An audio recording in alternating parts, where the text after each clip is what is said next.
Hello दोस्तों, आप सभी लोगों का CS biology concept YouTube channel में स्वागत है। आज हम लोग एग्रीकल्चर के कुछ क्वेश्चन डिस्कस करेंगे, जिसमें आपके जो सीयूईटी या आपके यूपी कैटेट या आपके जो एग्रीकल्चर के कम्पिटिटिव एग्ज़ाम्स हैं उसमें जो पूछे गए हैं उनको हम देखेंगे।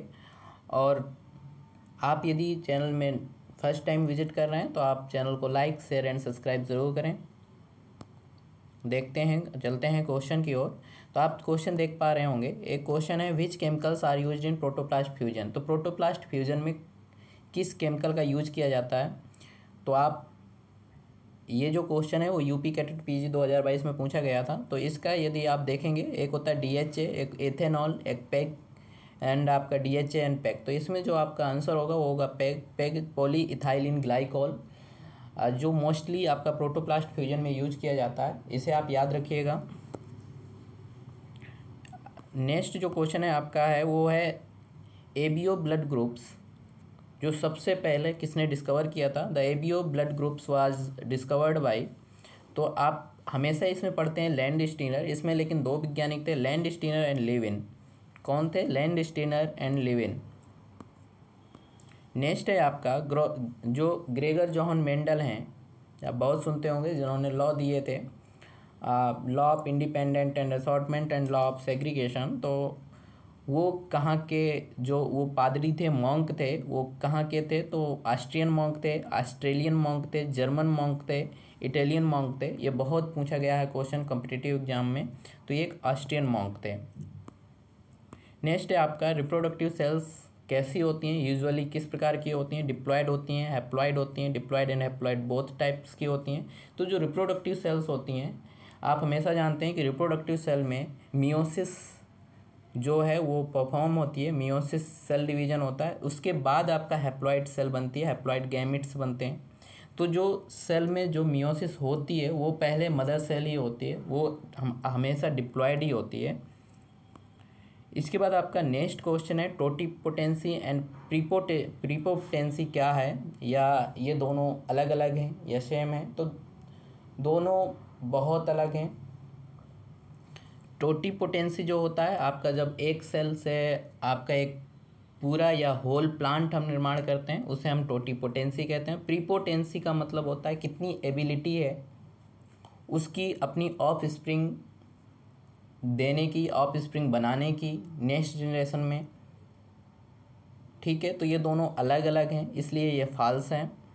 बहुत पूछा जाता है टोटिपोटेंसी सर्वप्रथम किसने परफॉर्म किया था। तो आपके हेवरलैंड थे।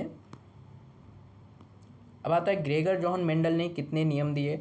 आपको मैंने बताया law of independent and law of segregation. तो law of independent and assortment and law of segregation, दो नियम ग्रेगर जोहन मेंडल ने दिए थे। बात इसमें यह है कि कई लोग ये कहते हैं कि तीन नियम दिए थे, जबकि ऐसा नहीं है, क्योंकि उनका जो उनका एक्सपेरिमेंट था वो आपका गार्डन पी पे।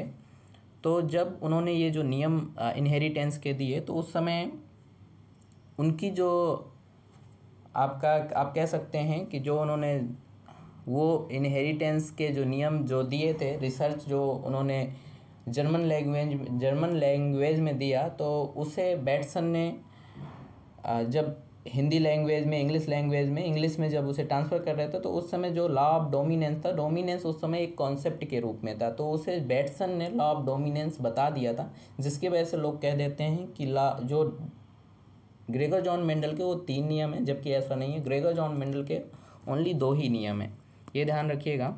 रेस्टिंग फेज किसे कहते हैं? तो रेस्टिंग फेज जो होता है उसे इंटरफेज को कहते हैं। बहुत इंपॉर्टेंट है, बहुत पूछा गया है, रेस्टिंग फेज किसे कहते हैं? तो आपका इंटरफेज जो होता है वो रेस्टिंग फेज होता है, क्योंकि इंटरफेज में आपकी जो सेल होती है वो प्रिपेयर होती है सेल डिवीजन के लिए। और ये जो इसे कॉमन फेज भी कहते हैं। एक होता है सिनेप्टोनिमल कॉम्प्लेक्स, किससे रिलेटेड है? तो सिनेप्टोनिमल कॉम्प्लेक्स की जब बात आती है, तो सिनेप्टोनिमल कॉम्प्लेक्स आपका जब सिनॉप्सिस होती है, सिनॉप्सिस जाइगोटीन में, तो आपको उसमें एक प्रोटीन स्ट्रक्चर दिखती है होमोलोगस क्रोमोसोम के बीच। तो वही प्रोटीन स्ट्रक्चर को हम कहते हैं सिनेप्टोनिमल कॉम्प्लेक्स। तो सिनेप्टोनिमल कॉम्प्लेक्स आपका सिनॉप्सिस से संबंधित है। बहुत पूछा गया है, ध्यान रखिएगा। ये फादर ऑफ मॉडर्न जेनेटिक्स, बहुत जगह आप बैटसन भी पढ़ते होंगे, लेकिन ऐसा नहीं है। फादर ऑफ जो मॉडर्न जेनेटिक्स हैं वो आपके थॉमस हंट मॉर्गन है। इसके बाद आपका आता है एक रेफेनोब्रेस्का। रेफेनोब्रेस्का जो है वो किसने बनाया था, किसने प्रोड्यूस किया था, तो आप जानते होंगे कार्ल पिचेंको जो थे वो रेफेनोब्रेस्का को डेवलप किए थे। रेफेनोब्रेस्का जो है वो आपका ब्रेस्का ओलेरेसिया एंड रेफाइनस सटाइवस का क्रॉस करा के रेफेनोब्रेस्का बनाया था, जिससे वो सक्सेस नहीं हुई थी। जबकि वो चाहते थे कि जो रेफेनोब्रेस्का है, जैसे कि रेफाइनस सटाइवस मूली आपकी, तो मूली का जो रूट होता है वो ट्रांसफ़र हो जाए, और जो आपका ब्रेस्का ओलेरेसिया उसकी लीफ ट्रांसफ़र हो जाए, जिससे हमें एक ही पौधे पे उसकी लीफ एंड उसकी मूली की जो रूट है वो मिल सके। जबकि ऐसा नहीं हुआ, उल्टा हो गया, अनसक्सेस रहा। उल्टा कैसे हो गया कि मूली की लीफ आ गई और ब्रेस्का ओलेरेसिया की आपकी जड़ आ गई, रूट आ गई, जिससे वो अनसक्सेस रहा। इसे किया कार्ल पिचेंको ने। अगर बात आती है थॉमस फेयरचाइल्ड ने क्या किया, इन्होंने फर्स्ट आपकी आर्टिफिशियल हाइब्रिड वैरायटी डेवलप की थी। रिम्पू ने क्या किया, ट्रिटिकल बनाया था, अच्छे से जानते हैं आप। इसके बाद है आपका क्रोमोसोम नंबर, ट्रिटिकल में कितने होते हैं। तो ट्रिटिकल जो क्रॉस है आपका वो राई एंड आपका वीट का है, तो जिसे आप कहते हैं ट्रिटिकम एस्टियम एंड सिकल सीरियल। उसमें जो क्रोमोसोम नंबर होते हैं वो आपके 56 होते हैं।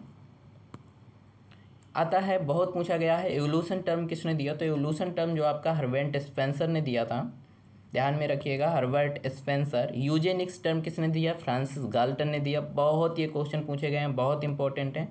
फ्रांसिस गाल्टन ने सर्वप्रथम यूजेनिक्स टर्म दिया। यूजेनिक्स आप जानते होंगे, यूजेनिक्स दो प्रकार की होती है, एक होती है निगेटिव यूजेनिक्स, एक होती है पॉजिटिव यूजेनिक्स। और आप यूजेनिक्स, यूथेनिक्स एंड यूफेनिक्स इसके बारे में भी आप पढ़ सकते हैं। मैंने प्रीवियस कुछ लेक्चर इसके बारे में मैंने बनाए हैं, जो आप वीडियो में जो इसमें चैनल में जाके आप समझ सकते हैं। अब एक क्वेश्चन है आपका, first inter specific hybrid variety of cotton.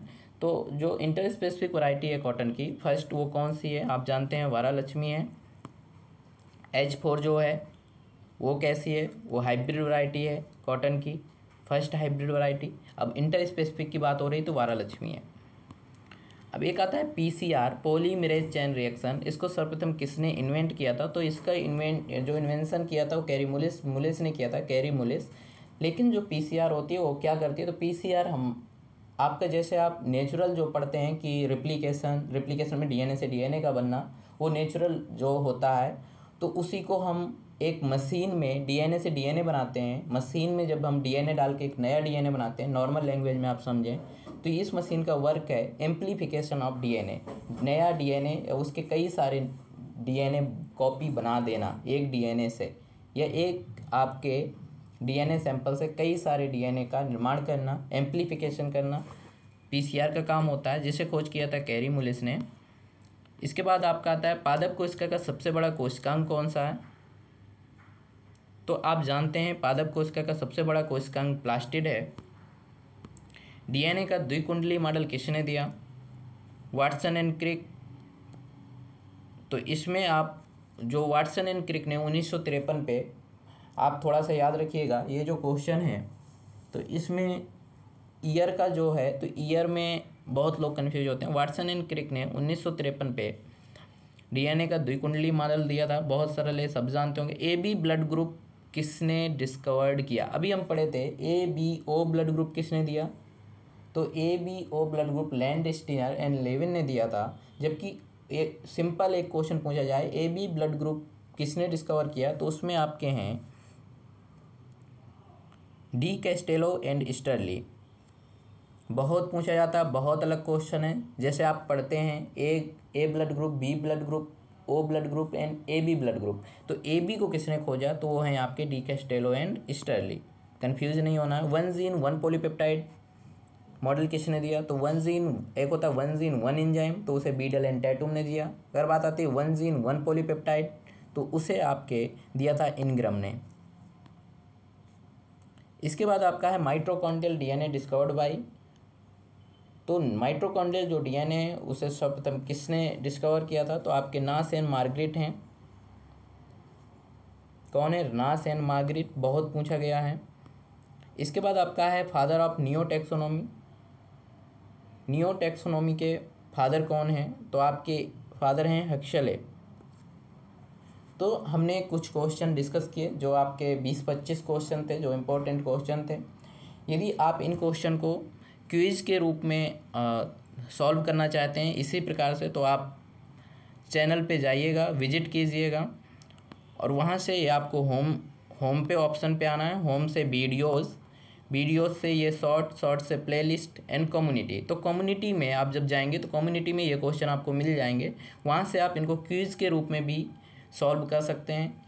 इसके बाद यदि आप जिस भी सब्जेक्ट से ऐसे क्वेश्चन आप चाहते हैं वो मुझे आप कमेंट सेक्शन में बता सकते हैं। फ़िलहाल के लिए धन्यवाद। Thank you.